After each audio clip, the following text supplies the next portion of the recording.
Estamos de volta para o nosso último bloco e agora o Gazeta e Manchete prossegue com a rodada de entrevistas com os candidatos ao governo do estado. A ordem foi definida por sorteio e cada entrevista terá duração de 10 minutos e mais 1 minuto para as considerações finais. O candidato pelo PSOL, Antônio Rocha, é o entrevistado de hoje. Boa noite, candidato. Seja bem-vindo ao Gazeta e Manchete. E a primeira pergunta é a seguinte: o programa de governo que o PSOL apresenta à população acreana se propõe a defender as bandeiras de lutas que foram levantadas nas jornadas de junho.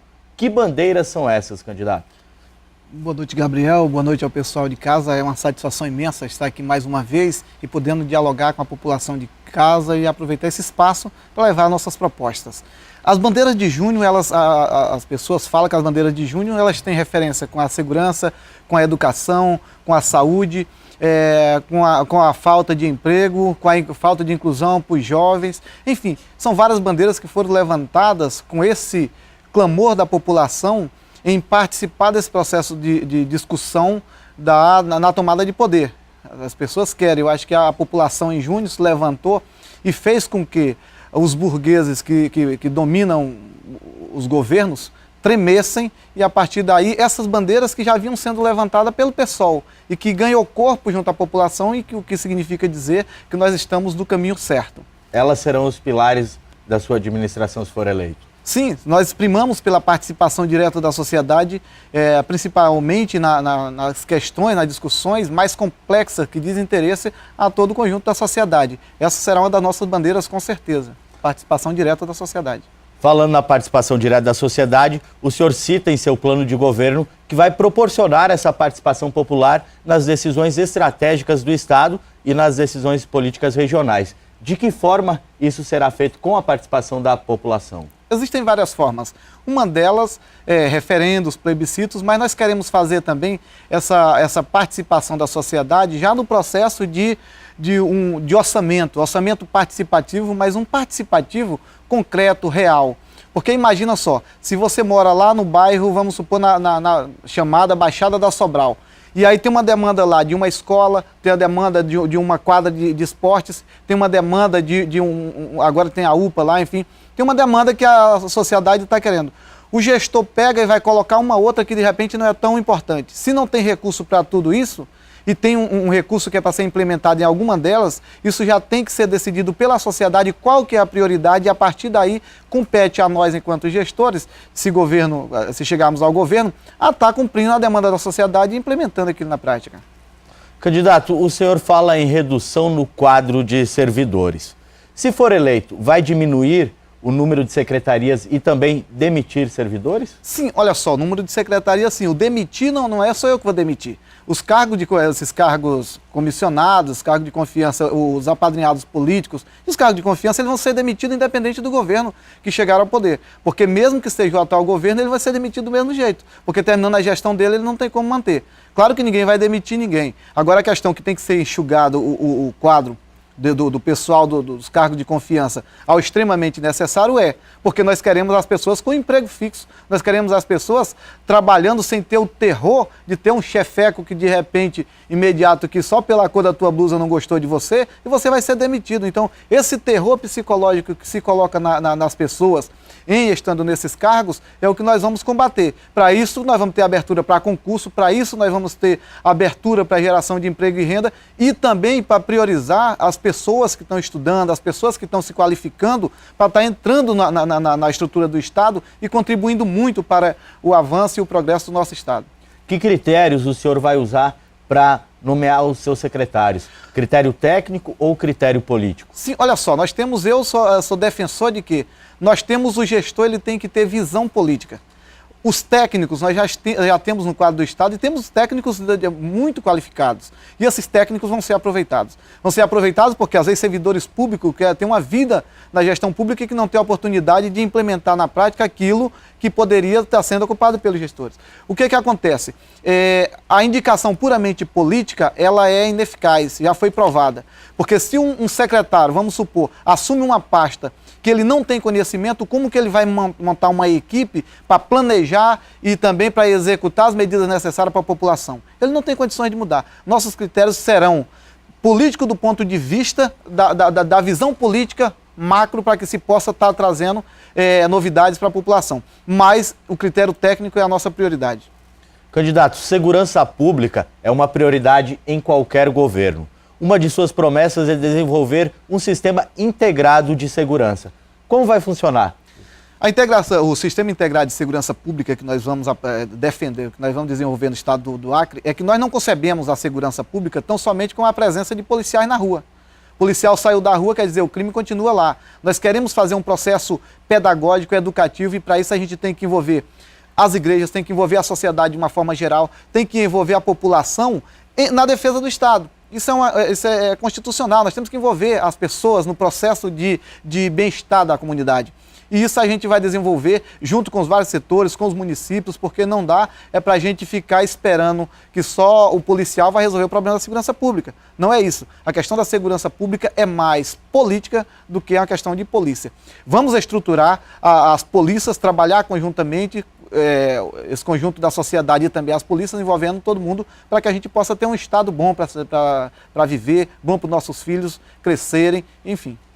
Candidato, em seu plano de governo, o senhor promete ampliar o orçamento da educação e implantar escolas com ensino em tempo integral.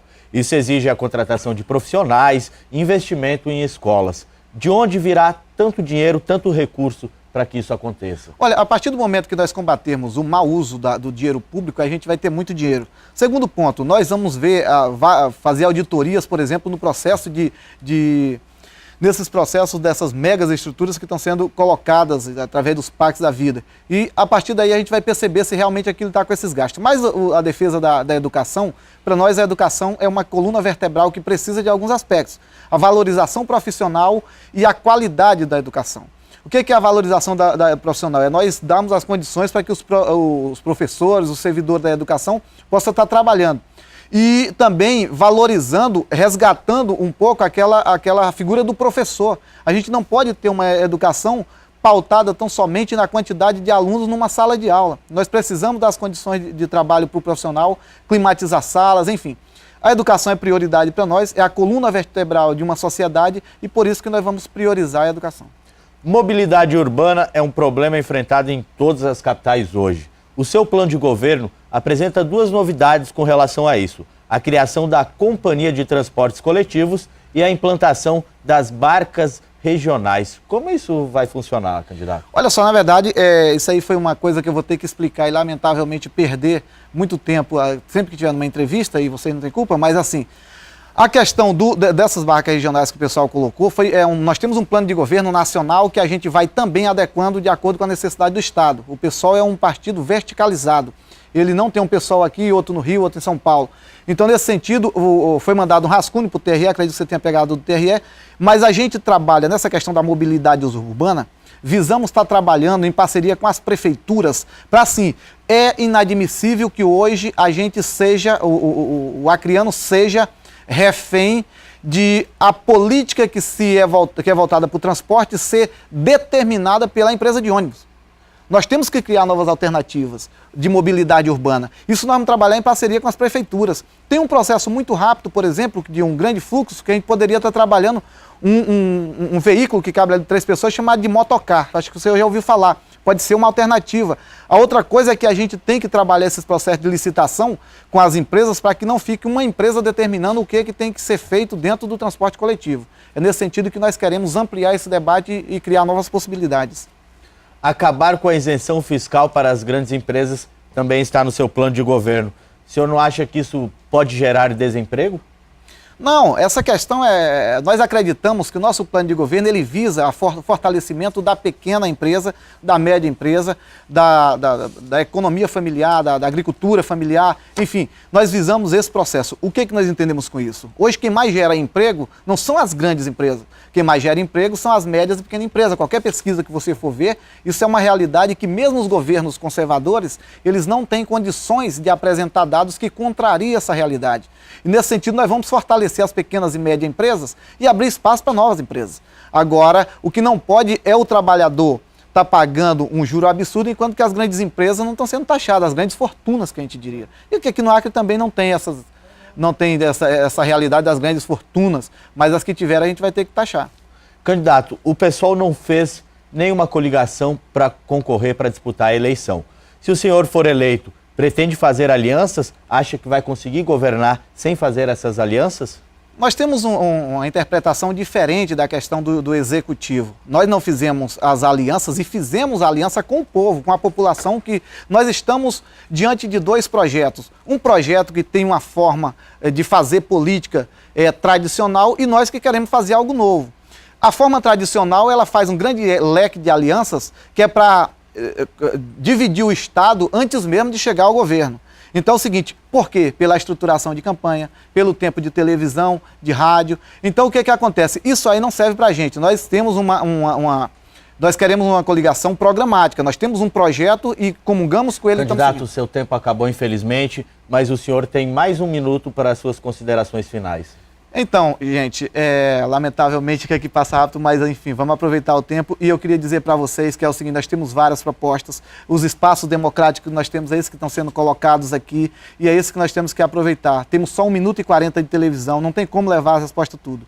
Mas digo para você que está em casa, avalie as nossas propostas, porque uma coisa eu tenho certeza, o voto que nós tivermos será um voto de confiança, um voto de coragem, porque você tem que ter coragem para enfrentar a política como está, de contestação, de protesto, e é esse voto que nós vamos defender, porque nós resolvemos ter um lado, defender o povo e não os apadrinhados que existem no Estado e que dominam tanto a economia como a vida das pessoas. Obrigado, candidato, pela sua presença. E dessa forma, o Gazeta em Manchete encerra a segunda rodada de entrevistas com os candidatos ao governo do Estado. Nós ficamos por aqui. Muito obrigado pela sua companhia. Outras notícias você acompanha no site agazeta.net. Uma boa noite, um ótimo final de semana e até mais.